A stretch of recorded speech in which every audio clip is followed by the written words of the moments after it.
নমস্কার, high news আপনাদের সকলকে স্বাগত। শুরু করছে আজকে নিউজ টুডে। 8ই মার্চ নারী দিবস, কিন্তু জানেন কি কি হয়েছিল এই নারী দিবসে? কেন নারীরা আন্দোলনে পথে নেমেছিল? ছেলেদের পৃথিবী, মেয়েদের পৃথিবী, এভাবেই জগৎকে দেখতে বলেছিল পুরুষতন্ত্র। ওরা অস্বীকার করলেন। পাহাড়ের চেয়েও উঁচু, কাচের চেয়েও ধারালো বাধা ডিঙিয়ে কেউ হলেন ভারতের প্রথম মহিলা চিকিৎসক কাদম্বিনী গঙ্গোপাধ্যায়, কেউ বা ভারতের প্রথম বাণিজ্যিক বিমানের পাইলট দুর্বা বন্দ্যোপাধ্যায়, কেউ মাতঙ্গিনী হাজরা, সুফিয়া কামাল, সরোজিনী নাইডু, সুচেতা কৃপালিনী, বাচেন্দ্রী পাল, ইন্দিরা গান্ধী প্রমুখ। যুগ বদলে আত্মবিশ্বাস বাড়ছে নারীদের। ফলে আজকের ভারতের রাষ্ট্রপতির নাম দ্রৌপদী মুর্মু, পশ্চিমবঙ্গের মুখ্যমন্ত্রী মমতা বন্দ্যোপাধ্যায়। ক্রীড়া ক্ষেত্রেও অসংখ্য উজ্জ্বল তারারা রয়েছেন। তারা হলেন সানিয়া মির্জা, সাক্ষী মালিক, সাইনা নেহওয়াল, মেরি কম, পিভি সিন্ধু, বলে শেষ করা যাবে না। অমাবস্যার কালো অন্ধকার থেকে এই আলোর যাত্রার নেপথ্যে রয়েছে নারী আন্দোলন। তাই 8ই মার্চ আন্তর্জাতিক নারী দিবস। সমাজের মেয়েদের গুরুত্ব ও অবদানের কথা মনে করিয়ে দিতেই এই বিশেষ দিনটিকে পালন করা হয়। কিন্তু 8ই মার্চই কেন? কিভাবে শুরু হয়েছিল আন্তর্জাতিক নারী দিবস পালন? সে এক শতাব্দীরও বেশি পুরনো ইতিহাস। 1857 সাল। মজুরি বৈষম্য, কাজের সময়, কাজের অমানবিক পরিবেশের বিরুদ্ধে প্রতিবাদে নিউ ইয়র্ক শহরের রাস্তায় নামেন সুতো কারখানার মহিলা শ্রমিকেরা। মিছিল শান্তিপূর্ণ হলেও সহ্য হয়নি সমাজ নিয়ন্ত্রক পুরুষদের। মেয়েরা এভাবে সরব হবেন ভাবতেই পারেননি তারা। ফলে লেঠেন বাহিনী হামলা চালায় ওই মিছিলে। পরের ইতিহাস লেখেন জার্মান রাজনীতিবিদ তথা জার্মান কমিউনিস্ট পার্টির স্থপতিদের অন্যতম ডাকসাইটি নেত্রী ক্লারা জেটকিন। তার নেতৃত্বেই নিউ ইয়র্কে 1909 সালের 28শে ফেব্রুয়ারি সোশ্যাল ডেমোক্র্যাট নারী সংগঠনের পক্ষ থেকে প্রথম আন্তর্জাতিক নারী সম্মেলন আয়োজিত হয়। 1910-এ অনুষ্ঠিত হয় দ্বিতীয় আন্তর্জাতিক নারী সম্মেলন ডেনমার্কের কোপেনহেগেন শহরে। 17টি দেশের 100 জন মহিলা প্রতিনিধি এই সম্মেলনে যোগ দিয়েছিলেন। এখানেই প্রতি বছর 8ই মার্চকে আন্তর্জাতিক নারী দিবস হিসেবে পালনের প্রস্তাব দেন ক্লারা। সিদ্ধান্ত হয় আগামী বছর থেকে নারীর সম অধিকারের দাবিতে এই দিনটি পালিত হবে। 1913 সাল থেকেই 8ই মার্চ নারী দিবস হিসেবে পালন শুরু করে বেশ কয়েকটি দেশ। রাষ্ট্রসংঘের আনুষ্ঠানিক স্বীকৃতি আসে 1975 সালে। তখন থেকেই প্রতি বছর এই বিশেষ থিম বা ভাবনা নিয়ে পালন করা হয় নারী দিবস। Hi news network. পরিবারে আর্থিক অনটন, পড়াশোনার মাঝেই বিয়ে করতে হয়েছিল কলেজের দ্বিতীয় বর্ষের পড়ুয়া দেবী রায়কে। কিন্তু থেমে থাকেনি পড়াশোনা। সংসার সামলিয়ে টোটো চালিয়ে রোজগার করে আজ সে এমএ পাস। 8ই মার্চ নারী দিবস। 1857 সাল নারীরা নিজেদের অধিকারের জন্য লড়াই করেছিলেন। আর আজও একইভাবে প্রতি মুহূর্তে নারীদের লড়াই জারি রয়েছে। প্রতিবাদে বুঝিয়ে দিতে হচ্ছে নারীদের সম অধিকারের কথা। অধিকার বুঝে নিতেই প্রয়োজন শিক্ষাও। নারীরা আজ পিছিয়ে নেই পুঁথিগত শিক্ষা থেকে। আজ বলবো লড়াই করে শিক্ষা আদায়ের কথা। উচ্চশিক্ষিত হওয়ার অদম্য জেদ সাফল্যের চূড়ায় পৌঁছে দিয়েছে নদিয়ার দেবী রায়কে। পারিবারিক সমস্যায় পড়াশোনা শেষ হবার আগেই করতে হয়েছিল তাকে বিয়ে। কিন্তু থেমে থাকেননি দেবী। বিয়ের পর নিজেই টোটো চালিয়ে পড়াশোনার খরচ জোগাড় করে এখন এমএ পাশ করল নদিয়ার এই মেয়ে। বাড়ি নদিয়া রানাঘাট থানার অন্তর্গত হবিবপুরে। স্বপ্ন ছিল উচ্চশিক্ষিত হয়ে নিজের পায়ে দাঁড়ানোর, কিন্তু সমস্যা হয়ে দাঁড়ায় আর্থিক অনটন। 5 বছর আগে নদিয়ার শান্তিপুর থানার অন্তর্গত কৃষিপল্লী এলাকায় বিয়ে হয় দেবীর। স্বামী দিনমজুরের কাজ করেন। কোনো রকমে সংসার চলে তাদের। অন্যদিকে সদ্য বিবাহিতা দেবী রায়ের জেদ ছিল তিনি উচ্চশিক্ষিত হবেন। বাড়ি থেকে বিয়ে দিলেও হার মানেননি দেবী। অবশেষে দেবী রায় নিজেই কাজ করে টাকা রোজগার করে সেই টাকাতেই শুরু করে পড়াশুনো। দিনের বেলায় টোটো চালিয়ে যা রোজগার হতো তাই দিয়েই তার পড়াশুনোর খরচ চালাতো সে নিজেই। এভাবেই প্রথমে গ্র্যাজুয়েশন, তারপর এমএ পাশ করেন দেবী। দেবী রায় বলেন, কাজ তো ছোট নয়, নিজেদের স্বার্থেই কাজটা করছি। তবে সমাজের তরফে অনেক কটূক্তি, হাসাহাসি শুনতে হয়েছে আমায়। সেদিকে কান না দিয়ে নিজের কাজ করে যাচ্ছি। ভেবেছিলাম তো যে শিক্ষকের একটা শিক্ষকতা করব। তো জীবনের অনেক কিছুই আসে, টানাপোড়েন, ওঠানামা।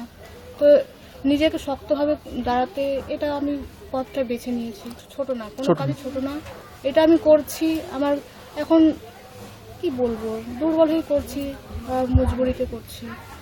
তো আমি এরকম করেই আমার পড়াশোনা চালাচ্ছি। সমাজ কিন্তু আমাদের খেতে দেবে না, তারা কিন্তু শুধু কথাই বলবে, হাসাহাসি করবে, কিন্তু তারা আমাদের খেতে দেবে না, বা দুবেলা এটা এসে শুনবে না যে তুমি কি খেয়েছো তো বা কিছু দেবো তোমাকে, এটা কিন্তু শুনবে না। তারা শুধুমাত্র আমাদের তাচ্ছিল্যই করবে, হাসাহাসি করবে।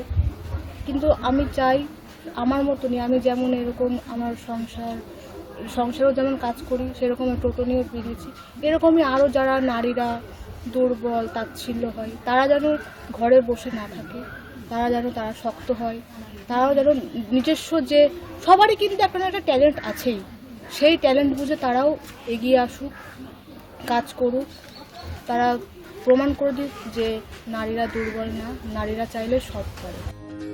দেবী কিন্তু তার এই কাজে তার সিদ্ধান্তে পাশে পেয়েছেন তার স্বামীকে। দেবী রায়ের স্বামী অমৃত বারুই বলেন, আমি সবসময় আমার স্ত্রীকে সমর্থন করি।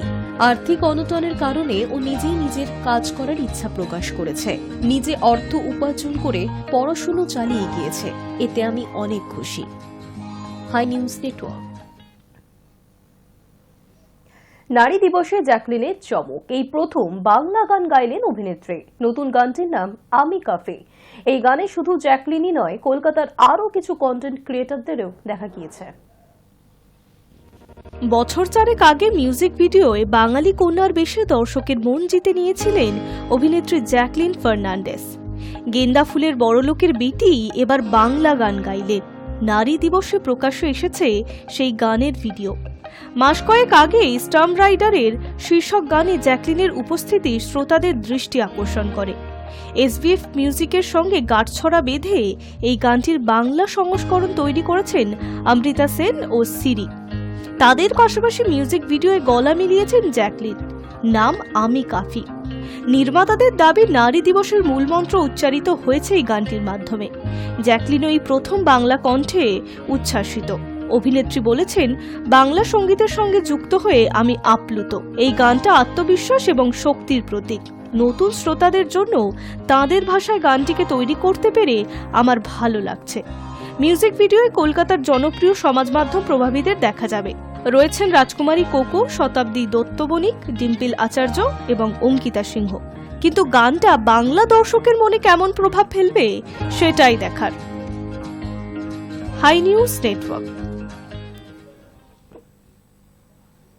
এবার কি ভারতীয় পণ্যে অতিরিক্ত শুল্ক বসাবে ট্রাম্প? আমেরিকায় ক্ষমতায় আসার পর থেকেই বাণিজ্য প্রসঙ্গে ভারতের বিরুদ্ধে তোপ দেগে চলেছেন ট্রাম্প। তার দাবি, আমেরিকান পণ্যে ভারত চড়া হারে শুল্ক নিয়ে থাকে, আর সেই কারণেই ভারতের বাজারে ভালো করে বাণিজ্য করতে পারে না আমেরিকা। আমেরিকায় ক্ষমতায় আসার পর থেকেই বাণিজ্য প্রসঙ্গে ভারতের বিরুদ্ধে তোপ দেগে চলেছেন প্রেসিডেন্ট ডোনাল্ড ট্রাম্প। তার দাবি, আমেরিকান পণ্যে ভারত চড়া হারে শুল্ক নিয়ে থাকে, সেই কারণে ভারতের বাজারে ভালো করে বাণিজ্য করতে পারে না আমেরিকা। ভারতের প্রধানমন্ত্রী নরেন্দ্র মোদী আমেরিকায় গিয়ে ট্রাম্পের সঙ্গে বৈঠক করে এসেছেন। তারপরেও ছবিটা বদলায়নি। শুক্রবার হোয়াইট হাউসের ওভাল অফিস থেকে আবার শুল্ক নিয়ে ভারতকে কটাক্ষ করলেন ট্রাম্প। জানালেন, তিনি এসে ভারতের এতদিনের কীর্তি ফাঁস করে দিয়েছেন। এবার নয়াদিল্লি শুল্ক কমাতে বাধ্য হবে। আমেরিকার পণ্য শুল্কের পরিমাণ হ্রাস করতে রাজি হয়েছে ভারত, জানিয়েছেন ট্রাম্প। তিনি বলেন, ভারত আমাদের থেকে বিপুল পরিমাণ কর নেয়, আমরা তো ভারতে কিছুই বিক্রি করতে পারি না। তবে ওরা এখন শুল্ক কমাতে রাজি হয়েছে, কারণ এতদিন ধরে ওরা যা করে এসেছে সেই কীর্তি ফাঁস করে দিয়েছে।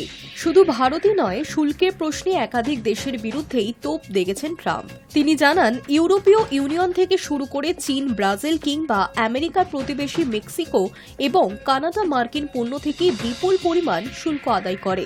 ভারতে শুল্কের পরিমাণ 100%-এরও বেশি। কোনো কোনো পণ্যের ক্ষেত্রে 200%-এর কাছাকাছি শুল্ক নেয় নয়াদিল্লি। আর এই নীতিকেই অন্যায় বলে উল্লেখ করেছেন ট্রাম্প। আমেরিকার প্রতি বিভিন্ন দেশের এই শুল্ক নীতির পাল্টা পারস্পরিক শুল্ক আরোপের কথা জানিয়েছেন তিনি। অর্থাৎ যে যে দেশ আমেরিকার পণ্যে বেশি শুল্ক নেয় সেই দেশগুলির উপর পাল্টা শুল্ক চাপাবে আমেরিকাও। India charges us massive tariffs, massive. You can't even sell anything into India. It's almost it's almost restrictive. It is restrictive. You know, we do very little business inside. They've agreed, by the way, they want to cut their tariffs way down now because somebody's finally exposing them for what they've done. And same thing with China, same thing with a lot of other countries. To really stop it now because this has been very unfair. Our country from an economic standpoint, and financial standpoint, and a trade standpoint has been absolutely ripped off.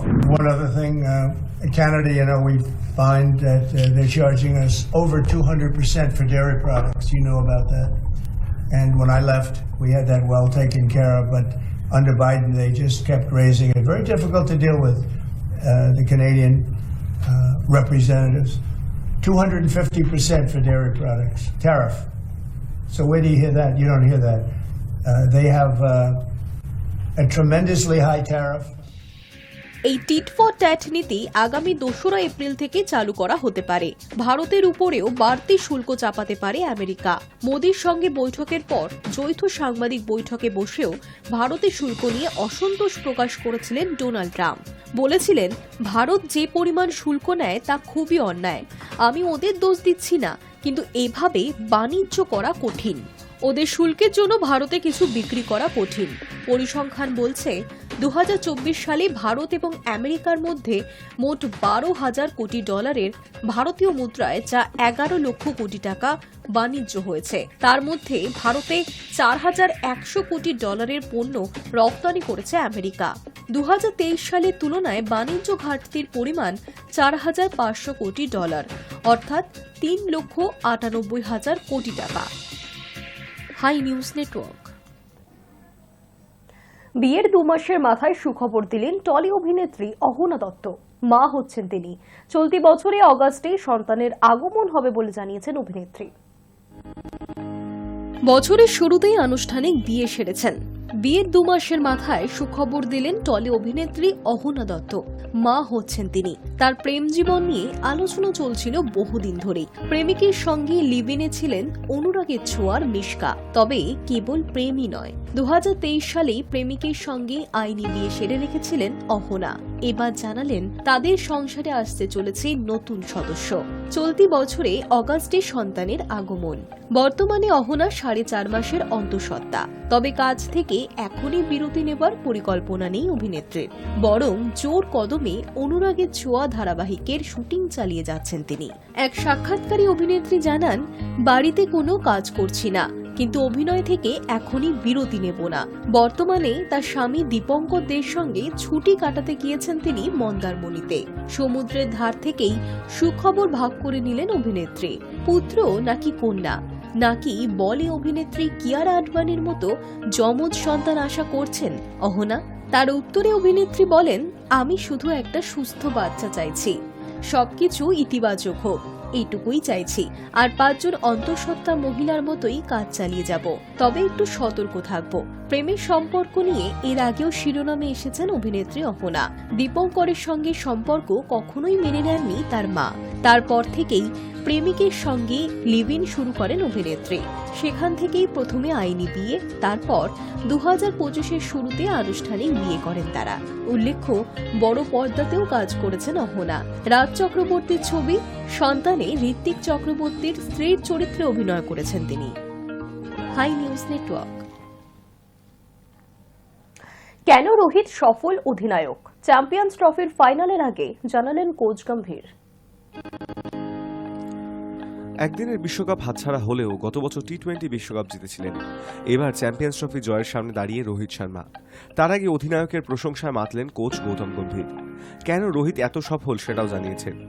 Champions ট্রফির আগে আইসিসির ভিডিওয়ে গম্ভীর বলেছেন, রোহিত ভালো ছেলে, আমার কাছে সেটাই সবচেয়ে গুরুত্বপূর্ণ। আপনি ভালো মানুষ হলে ভালো নেতাও হতে পারবেন। আমার মনে হয় সেই কারণেই ও আইপিএলে এতগুলো ট্রফি জিতেছে এবং টি-20 বিশ্বকাপও হাতে তুলেছে। গম্ভীরের সংযোজন এখন সেগুলো ইতিহাস। অতীত নিয়ে মাথা ঘামিয়ে লাভ নেই, আমাদের সামনে নতুন পরীক্ষা রয়েছে। আশা করি রোহিত নিজের সেরা ফর্মে থাকবে, শুধু ব্যাটিং নয়, নেতা হিসাবেও মাঠে নিজের সেরাটা দেবে। উল্লেখ্য, রোহিতই একমাত্র অধিনায়ক যিনি আইসিসি 4টে প্রতিযোগিতারই ফাইনালে উঠেছেন। 2023 সালে বিশ্ব টেস্ট চ্যাম্পিয়নশিপের ফাইনালে উঠেছিল ভারত। সে বছর একদিনের বিশ্বকাপের ফাইনাল খেলেছিল তারা। 2024 সালে টি-20 বিশ্বকাপের ফাইনালে উঠেছিল ভারত। এবার চ্যাম্পিয়ন্স ট্রফির ফাইনালে উঠল দল। এই 4 বারই ভারতের অধিনায়কের নাম রোহিত শর্মা। তিনি ছাড়া বিশ্বের আর কোনো অধিনায়কের এই নজির নেই। 4 বার ফাইনালে উঠলেও রোহিত এখনো পর্যন্ত জিতেছেন একটি। গত বছর দক্ষিণ আফ্রিকাকে হারিয়ে টি-20 বিশ্বকাপ জিতেছে ভারত। বিশ্ব টেস্ট চ্যাম্পিয়নশিপ এবং একদিনের বিশ্বকাপের ফাইনালে অস্ট্রেলিয়ার কাছে হারতে হয়েছে রোহিতকে। এখন দেখা রবিবারের ফাইনালে রোহিত জিততে পারেন কিনা। Hi news network. বিশ্বকাপ ফুটবলের 100 বছর 2030 সালে 64 দেশকে নিয়ে প্রতিযোগিতা করার ভাবনা। ফুটবল বিশ্বকাপ শুরু হয়েছিল 1930 সালে। সেই প্রতিযোগিতার 100 বছর পূর্ণ হবে 2030 সালে, যে কারণে ওই বছর বিশ্বকাপে বিশেষভাবে উদযাপন করতে চাইছে ফিফা। প্রস্তাব দেওয়া হয়েছে 2030 সালের বিশ্বকাপে 64টি দল খেলবে ওই প্রতিযোগিতায়, যদিও এখনো পাকাপাকিভাবে সিদ্ধান্ত নেওয়া হয়নি। 2030 সালের বিশ্বকাপের আয়োজক মরক্কো, স্পেন এবং পর্তুগাল, সেই সঙ্গে আর্জেন্টিনা, প্যারাগুয়ে এবং উরুগুয়েতেও ম্যাচ হবে। 2030 সালের বিশ্বকাপের আয়োজক ছিল উরুগুয়ে। ফাইনালে খেলেছিল উরুগুয়ে এবং আর্জেন্টিনা। প্যারাগুয়েও খেলেছিল প্রথম বিশ্বকাপে। এই 3টি দেশে একটি করে ম্যাচ হবে 2030 সালের বিশ্বকাপে। 100 বছরের উদযাপন করার জন্যই এই সিদ্ধান্ত নেওয়া হয়েছে। সাধারণত ফুটবল বিশ্বকাপ 32টি দেশকে নিয়ে হয়। 2026 সালে সেই বিশ্বকাপ হবে 48টি দেশকে নিয়ে। আয়োজক আমেরিকা, মেক্সিকো এবং কানাডা। ফিফার এক কর্তা বলেন, বিশ্বকাপের 100তম বছরে 64টি দেশকে নিয়ে বিশ্বকাপ আয়োজনের প্রস্তাব দেওয়া হয়েছে। 5ই মার্চ যে বৈঠক হয়েছিল সেখানে এই প্রস্তাব দেওয়া হয়। যদিও এটা হবে কিনা সেটা এখনো নিশ্চিত করে বলা যাচ্ছে না। ফিফা প্রেসিডেন্ট জিয়ানি ইনফ্যান্টিনোর এই প্রস্তাব পছন্দ হয়েছে বলে জানা গিয়েছে। 2026 সালের বিশ্বকাপে পারফর্ম করতে পারে ব্রিটিশ ব্যান্ড কোল্ডপ্লে। কিছুদিন আগে যে ব্যান্ড ভারতে অনুষ্ঠান করে গিয়েছে। কোল্ডপ্লের সঙ্গে কথা বলেছে ফিফা। বিশ্বকাপ ফাইনাল ম্যাচের বিরতির সময় কোল্ডপ্লের অনুষ্ঠানটি আয়োজনের কথা ভাবছে তারা। Hi news network. News today এখনকার মতো এই পর্যন্তই। দেখতে থাকুন হাই নিউজ, নির্ভীক, নিরপেক্ষ।